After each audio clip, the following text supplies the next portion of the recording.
हरे कृष्णा। आप सभी को पवित्र कार्तिक महीने की हार्दिक शुभकामनाएं। आज आप सुनेंगे कार्तिक मास महात्म के 17वें अध्याय की कथा। इससे पहले सुनते हैं भगवान श्री कृष्ण की एक भक्त की कथा। साक्षी गोपाल नामक एक मंदिर से जुड़ी हुई कथा है। ये कथा हमारे देश के साक्षी गोपाल नामक एक मंदिर से जुड़ी हुई है। कथा के अनुसार एक बार दो ब्राह्मण वृंदावन की यात्रा पर निकले। उनमें से एक वृद्ध था और दूसरा जवान था। मार्ग लंबा और कठिन था, जिस वजह से उन दोनों यात्रियों को यात्रा करने के दौरान कई कष्टों का सामना करना पड़ा। उस समय आज की तरह रेलगाड़ियां और बसों की सुविधा उपलब्ध नहीं थी। यात्रा के दौरान युवा ब्राह्मण ने वृद्ध व्यक्ति की खूब मदद की, जिसकी वजह से वृंदावन पहुंचे और उस व्यक्ति ब्राह्मण ने कृतज्ञता जताते हुए कहा कि हे युवक, तुमने मेरी खूब सेवा की। मैं तुम्हारा अत्यंत कृतज्ञ हूँ। इस सेवा के बदले तुम्हें पुरस्कार देना चाहता हूँ। पर उस युवक ब्राह्मण ने पुरस्कार लेने से मना कर दिया, जिसके बाद वृद्ध व्यक्ति हठ करने लगा। फिर उस व्यक्ति ने अपने जवान पुत्री का विवाह उस ब्राह्मण युवक से करने का वचन दिया। ब्राह्मण युवक ने वृद्ध व्यक्ति को समझाया कि ऐसा नहीं हो सकता, क्योंकि आप बहुत अमीर हैं और मैं तो बहुत गरीब ब्राह्मण हूँ। फिर भी वृद्ध व्यक्ति अपनी हट पर अड़ा रहा और कुछ दिन तक वृंदावन में रहने के बाद दोनों घर लौट आए। वृद्ध व्यक्ति ने सारी बातें घर आकर बताई कि उसने अपनी बेटी का विवाह एक ब्राह्मण से तय कर दिया, पर उसकी पत्नी को ये मंजूर नहीं था। उस वृद्ध पुरुष की पत्नी ने कहा कि अगर आप मेरी पुत्री का विवाह उस युवक से करेंगे तो मैं आत्महत्या कर लूंगी। कुछ समय व्यतीत होने के बाद ब्राह्मण युवक को चिंता होने लगी कि वृद्ध अपने वचन को पूरा नहीं करेगा या नहीं करेगा। फिर ब्राह्मण युवक से रहा ना गया और उसने वृद्ध ब्राह्मण के पास जाकर उसको अपना वचन याद करवाया। तो वृद्ध पुरुष मौन रहा और उसे डर था कि वो अपनी बेटी का विवाह इससे करवाता है तो उसकी पत्नी अपनी जान दे देगी। वह वृद्ध पुरुष ने कोई उत्तर नहीं दिया। तब ब्राह्मण युवक ने उसका दिया हुआ वचन याद दिलवाने लगा। तभी वृद्ध ब्राह्मण के बेटे ने उस ब्राह्मण को युवक को कहकर घर से निकाल दिया कि तुम झूठ बोल रहे हो, तुम मेरे पिता को लूटने के लिए आए हो। फिर ब्राह्मण युवक ने कहा, ये सारे वचन तुम्हारे पिताजी ने शिव ग्रह के सामने दिए थे।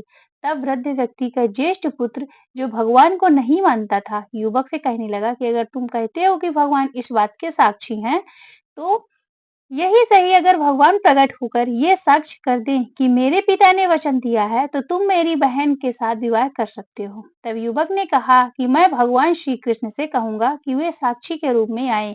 उसे भगवान श्री कृष्ण पर पूरा विश्वास था कि भगवान श्री कृष्ण उसके लिए वृंदावन जरूर आएंगे। फिर अचानक वृंदावन की मूर्ति से आवाज सुनाई दी कि मैं तुम्हारे साथ कैसे चल सकता हूँ, मैं तो मात्र एक मूर्ति हूँ। तब उस युवक ने कहा कि जब मूर्ति बात कर सकती है तो साथ भी चल सकती है। तब भगवान श्री कृष्ण ने युवक के समक्ष एक शर्त रख दी कि तुम मुझे किसी भी दिशा में ले जाना, मगर तुम पीछे पलटकर नहीं देखोगे। तुम फिर मेरे नुपुरों की ध्वनि से जान सकोगे कि मैं तुम्हारे पीछे आ रहा हूँ। युवक ने उसकी बात मान ली और वो वृंदावन चल पड़े। जिस नगर में जाना था वहां पहुंचने से पहले युवक को नूपुरों की आवाज आनी बंद हो गई। युवक ने धैर्य न धरकर पीछे मुड़कर देख लिया। मूर्ति वहीं पर स्थित खड़ी हुई। अब मूर्ति आगे नहीं चल सकती थी, क्योंकि युवक ने पीछे मुड़कर देख लिया था। युवक दौड़कर नगर पहुंचा। सब लोगों को इकट्ठा करके बोलने लगा कि ये भगवान श्री कृष्ण साक्षी के रूप में आए हैं। लोग स्तब्ध थे कि इतनी बड़ी मूर्ति इतनी दूर से चलकर कैसे आई। फिर भगवान श्री कृष्ण की मूर्ति ने सबके सामने ब्राह्मण युवक की गवाही दी। उसके बाद वृद्ध ब्राह्मण की पुत्री के साथ उनका विवाह संपन्न हुआ। विवाह के बाद उस युवक ब्राह्मण ने श्री विग्रह के सम्मान में उस स्थल पर एक मंदिर बनवा दिया और आज भी लोग इस मंदिर को साक्षात श्री कृष्ण का स्वरूप साक्षी गोपाल के नाम से पूजते हैं। हमारी ये कथा आप लोगों को कैसी लगी, कमेंट में बताइए। आप सभी श्रवण कीजिए कार्तिक मास महात्म्य का 17वां अध्याय। भक्ति से भरे भाव है, हे हरि मेरे मन उपजाओ।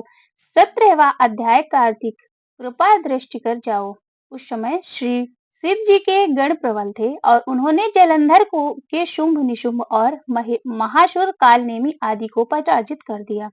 ये देखकर सागर पुत्र जलंधर एक विशाल रथ पर चढ़कर, जिस पर लंबी पताका लगी हुई थी, युद्ध भूमि में आया और इधर इधर जय और शील नामक शंकर जी के गण भी युद्ध में तत्पर होकर गरजने लगे। इस प्रकार दोनों सेनाओं के हाथी घोड़े शंख भेरी और दोनों ओर से सिंहनाद से धरती त्रस्त हो गई। जलंधर ने कोहरे के समान असंख्य बाणों को फेंक कर पृथ्वी से आकाश तक व्याप्त कर दिया और नंदी को 5 गणेश को और वीरभद्र को एक साथ ही 20 बाण मारकर उनके शरीर को छेद दिया और मेघ के समान गर्जना करने लगा। यह देखकर कार्तिकेय ने भी दैत्य जलंधर को अपनी शक्ति उठाकर मारी और घोर गर्जन किया। इसके आघात से वह मूर्छित होकर पृथ्वी पर गिर पड़ा, परंतु वह शीघ्र ही उठ पड़ा और क्रोधाविष्ट हो कार्तिकेय पर अपनी गदा से प्रहार करने लगा। ब्रह्मा जी के वरदान की सफलता के लिए शंकर पुत्र कार्तिकेय पृथ्वी पर सो गए। गणेश जी की गदा से प्रहार से व्याकुल होकर धरती पर गिर पड़े। नंदी व्याकुल हो गदा प्रहार से पृथ्वी पर गिर गए। फिर दैत्य ने हाथ में परिथ ले शीघ्र ही वीरभद्र को पृथ्वी पर गिरा। देख शंकर जी के गण चिल्लाते हुए संग्राम भूमि छोड़कर बड़े ही वेग से भाग चले। वे भागे हुए गण शीघ्र ही शिव जी के पास गए और व्याकुलता से युद्ध का समाचार कह सुनाया। लीलाधारी भगवान ने उन्हें अभय दे सबका संतोष वर्धन किया। अब रौद्र रूप महाप्रभु शंकर नंदी पर चढ़कर युद्ध भूमि में आए। उनको आया देखकर उनके पराजित गण फिर लौट आए और सिंहनाद करते हुए आयुधों से दैत्यों का प्रहार करने लगे। भीषण रूपधारी रुद्र को देखकर भागने लगे। जब जलंधर हजारों बाण छोड़ता हुआ शंकर जी की ओर दौड़ा तो उसने शुंभ और निशुंभ आदि वीर भी शंकर जी की ओर दौड़े। इतने में शंकर जी ने जलंधर के सब वाण जालों को काट कर अपने अन्य बाणों की आंधी से दैत्यों और अपने फरसे से मार डाला। खड़गोरमा नामक दैत्य को अपने फरसे से मार डाला और बलाहत का सिर काट दिया। धशमर भी मारा गया और शिवगण किसी ने प्रचंड नामक दैत्य का सिर काट डाला। किसी ने शिव जी के बैल को मारा और कई उनके बाणों द्वारा मारे गए। यह देखकर जलंधर अपने शुंभादि दैत्यों को धिक्कारते और भयभीतों को धैर्य देने लगा, पर किसी भी प्रकार उसके भय त्रस्त दैत्य युद्ध को न आते थे। जब दैत्य सेना पलायन आरंभ कर दिया तब महाक्रुद्ध जलंधर ने शिव जी को ललकारा और 70 बाण मारकर शिव जी को दग्ध कर दिया। शिव जी उसके बाणों को काटते रहे, यहाँ तक कि उन्होंने जलंधर की ध्वजा छत्र धनुष को काट दिया। फिर 7 बाण से उसके शरीर से भी तीव्र आघात पहुंचाया। धनुष के कट जाने से जलंधर ने गदा उठाई। शिव जी ने उसकी गदा के टुकड़े टुकड़े कर दिया। तब उसने समझा कि शंकर मुझसे अधिक बलवान है, अतएव उसने गंधर्व माया उत्पन्न कर दी। अनेक गंधर्व अप्सराओं के गण पैदा हो गए। वीणा और मृदंग आदि बाणों के साथ नृत्य व गान होने लगा। उसने अपने सही गणों सहित रुद्र भी मोहित मोहित हो एकाग्र हो गए। उन्होंने युद्ध बंद कर दिया। फिर तो काम मोहित जलंधर बड़ी शीघ्रता से शंकर का रूप धारण कर वृषभ पर बैठकर पार्वती माता के पास पहुंचा।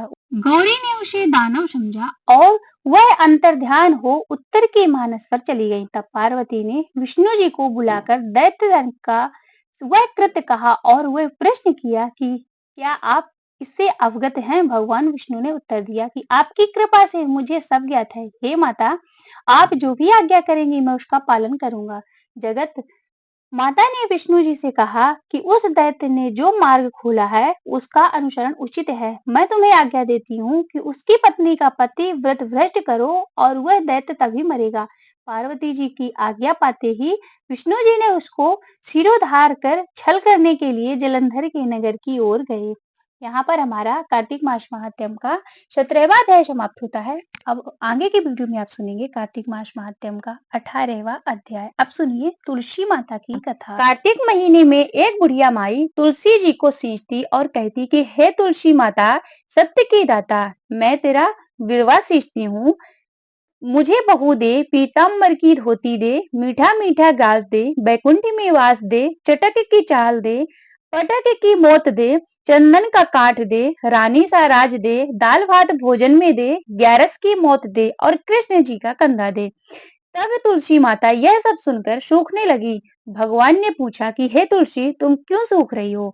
तुलसी माता ने कहा कि एक बुढ़िया रोज आती है और यही बात कह जाती है, मैं सब कुछ तो पूरा कर दूंगी, लेकिन कृष्ण का कंधा कहाँ से लाऊंगी? तो भगवान बोले कि जब वो मरेगी तो मैं अपने आप कंधा दे आऊंगा।